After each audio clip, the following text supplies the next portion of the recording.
Walter, one of the characteristics of God, particularly the Western religions, Judaism, Christianity, Islam, is that God is perfect.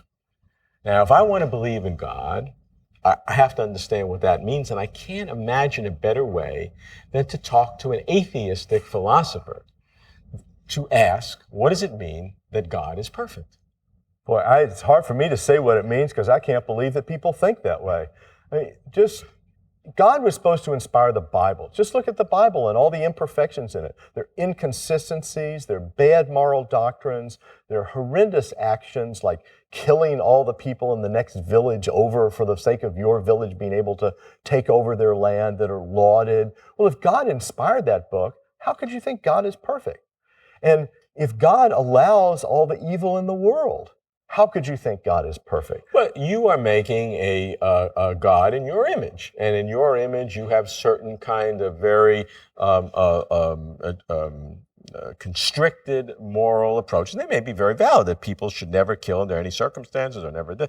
But maybe the God that created this entire universe and everything that's in it has a broader understanding of what should be accomplished. Right. Maybe his view of what should be accomplished is that we should glorify him as much as possible. But that doesn't strike me as perfect. When I ask, is God perfect, I've got to use my concept of what seems to be perfect. Otherwise, theologians can say, of course he's perfect. By perfect means you've got a three-letter name, G-O-D. I mean, you can make anything sound like perfect, but what counts as perfect to me is what seems good to me, what seems laudable to me. And I don't see how a laudable God would write a book with so many imperfections. Okay, so what would amount to perfection? How could you, as richly as possible, give the characteristics of a perfect God? Well, I would think a perfect God would have to be all-powerful and all-good, for example. Those would be two in the beginning. And those are the ones that are incompatible with the existence of evil. A perfect God would also have to exist at all times equally and be unchanging, because if God changed, then why would God change? If God was perfect to begin with, what's the point of the change? And so if God is unchanging, then God, however, can't bring about new events in the world, can't bring about changes in the world, like answering prayers and causing miracles. But then, wait a minute, God's not perfect because God's not all-powerful anymore. So it's not clear to me that you can get a coherent notion of a God that is perfect in the sense that I think most believers want God to be perfect. So maybe the problem is that theologians have tried to impose a concept of perfection which is inherently illogical, and they're trying to harmonize things that can't happen, and they're creating a logical contradiction that is the equivalent of, can God make a rock so heavy that he can't lift it? Now, nobody uses that argument to show that God doesn't exist because it's a logical inconsistency, so it's a trivial argument. So maybe requiring God to be perfect is the same kind of logical mistake, even though it's a more complicated one. Right.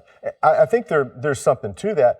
And then the additional complication comes from the mix of traditions. When you look at the New Testament in particular, you're getting influences from the Old Testament or the Hebrew Bible and the Jewish tradition that went before, with all of the doctrines in that tradition, getting combined with Greek influences, which are using notions of infinity and other worlds outside of time.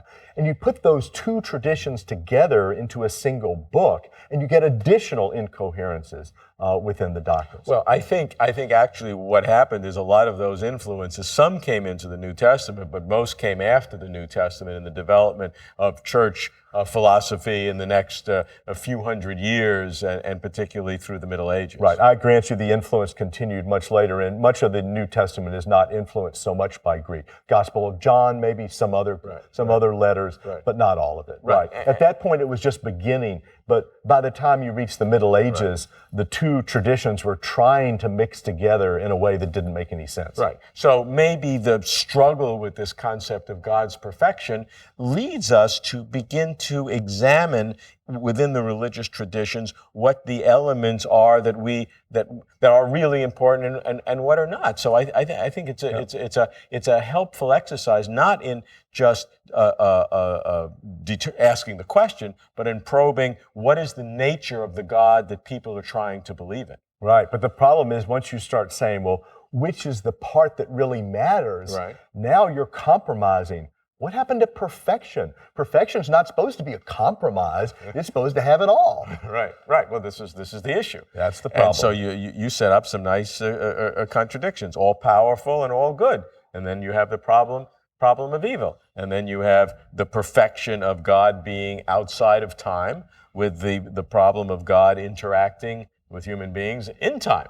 And so that's a contradiction. And so if these are both part of the definition of perfection, something has to be weakened in order to make this coherent. Right. But from my perspective, to say something has to be weakened is simply to say you got to give up on the idea of perfection. Okay, and does that mean that you have, but that's a specific definition of perfection, but it is not clear that if you gave up this maybe artificial, maybe it's a syncretic definition of perfection, that you have to give up on God. You have to give up on this manufactured definition of perfection, not necessarily giving up on God. But remember, it wasn't me that manufactured it. It was Anselm and the medieval theologians. When they talked about perfection, they meant all of these things I've been talking about mixed together into one package. Sure, absolutely. But that doesn't make it right either, that some philosophers did at that point. Yes. If you give up on some of those things and say those weren't really perfections after all, then we have to look at the individual case and say, why isn't that a perfection? Why doesn't that matter? Or that if perfection is not something in our definition of perfection that we have to require. Sure. You can say God is not perfect.